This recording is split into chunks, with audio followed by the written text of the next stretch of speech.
Hi price Lord. நம்ம விஸ்வாசன்ட்டு ஃபெய்த்துன்ற ஸ்டீல்டை எப்படியெல்லாம் strong ஆக்கலான்னு சொல்லிட்டு ஒவ்வொரு நாளும் நம்ம அது கூட சப்ளிமெண்ட்டாக சில விஷயங்களை ஆட் பண்ணிக்கிட்டே வரோம் இல்லையா.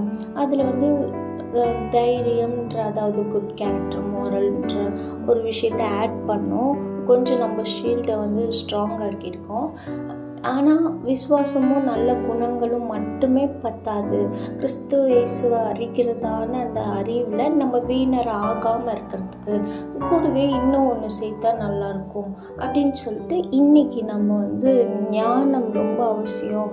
அதனால் விசுவாசம், தைரியம், இது கூடவே நம்ம ஞானம்ன்ற ஒரு சப்ளிமெண்ட்டை எடுத்துக்க போகிறோம். ஓகே, இந்த ஞானம் எங்கே இருக்குது அப்படின்னு பார்த்தீங்கன்னா, யாக்கோபு 3:17 வாசிக்கிறோம். இந்த ஞானம் பரத்தில் இருக்குது, அதாவது பரலோகத்தில் இருக்குது. பரலோகத்தில் யார்கிட்ட இருக்குன்னா, பரலோகத்தில் வீட்டு இருக்கிறதானா நம்ம ராஜா கிட்டே இருக்குது. நீங்களே யோசிச்சு பாருங்கள். நம்ம ஒரு பொருள் நம்மக்கிட்ட இல்லைன்னா என்ன பண்ணுவோம்? அது இருக்கிறதான அந்த பொருள் வச்சுக்கிறதான நம்ம ஃப்ரெண்ட்ஸ்கிட்டயோ இல்லை நெய்பர்ஸ்கிட்டயோ போயிட்டு நம்ம கேட்போம் இல்லையா, என்கிட்ட இது இல்லை கொஞ்சம் கொடுங்க அப்படின்னு சொல்லிட்டு கேட்போம் இல்லையா. அந்த மாதிரி நம்ம என்ன பண்ணணுமா, யாக்கோபு 1:5 சொல்லியிருக்கு, ஒரு வேளை உங்களுக்கு ஞானம் இல்லாட்டி ஞானம் கம்மியாக இருக்குன்னா எல்லாருக்கும் சம்பந்தமாக கொடுக்குறதான அவர்கிட்ட கேளுங்க. ஏன்னா அது எங்கே தான் இருக்குன்ட்டு நம்ம யாக்கோபு 3:17 வருஷம் பரலோகத்தில் வீட்டு இருக்கிறவர்கிட்ட இருக்குது. பரத்தில் இருந்து தான் ஞானம் வருது. யாக்கோபு 1:5 படிக்கிறோம், உங்களுக்கு ஞானம் இல்லைன்னா அவர்கிட்ட கேட்டிங்கன்னா கிடைக்கும். சரிங்களா? அடுத்தது ரெண்டாவது என்ன விஷயம்னா, நம்ம நீதிமொழிகள் வாசிக்கிறோம்.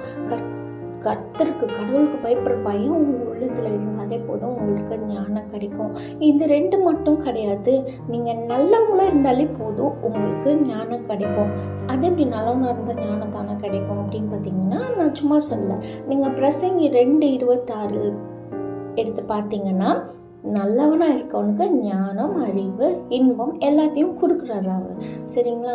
ஸோ நீங்கள் இந்த 3 ஸ்டெப்பை ஃபாலோ பண்ணி, ஒன்று அதை யார் வச்சுருக்காரோ அவர்கிட்ட கேட்டிங்கன்னா கிடைக்கும். 2வது கடவுளுக்கு பயப்படுற பயம் உங்கள் உள்ளத்தில் இருந்தால் கிடைக்கும். 3வது நல்லவங்களாக இருந்தால் கிடைக்கும். இந்த ஞானத்தை நீங்கள் இன்றைக்கே கேட்டு இந்த 3 ஸ்டெப்பு ஃபாலோ பண்ணி ஞானத்தை மறக்காமல் உங்கள் ஷீல்டு கூட, ஃபெய்த்துன்ற ஷீல்டு கூட ஆட் பண்ணிக்கோங்க. சரிங்களா? All the best. Thank you so much. By.